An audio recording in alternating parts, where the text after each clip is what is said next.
America is so fucking pussy whipped that companies are so frightened of what a customer has to say.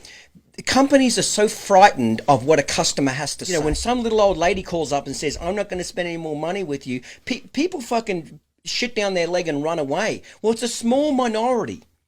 And when you tell people that they're not going to change, they just don't know how to handle it. Like, for years, I'd have people call.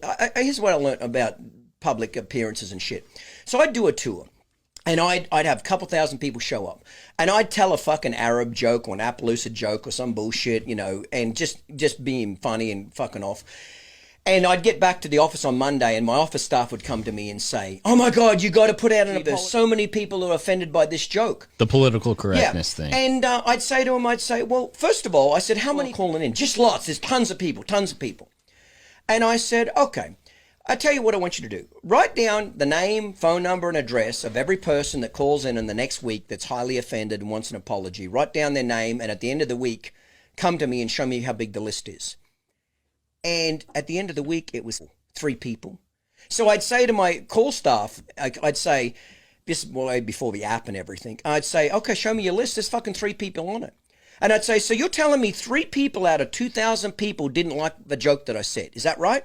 Yeah, Clinton, you don't understand. They were really angry. They were really upset with you. You don't understand how mad they were. And I said, I don't give a fuck. 3 people out of 2,000. People don't need a reason to complain if they're unhappy. When people are unhappy, they want to vocalize their opinion. So if I only got 3 people out of 2,000 that were pissed off, I'm on the right fucking track.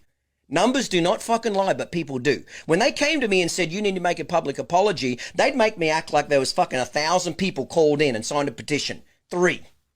Does that make sense? So that taught me the power early on that the squeaky wheel gets the most oil. Fuck the squeaky wheel. Don't give the squeaky wheel one fucking drop of oil. Fuck the squeaky wheel. Because they don't spend any money with you. They're just very vocal, but they're not the majority. The majority of people love the joke. And again, you can't please everybody, so fuck it. Don't try to please everybody.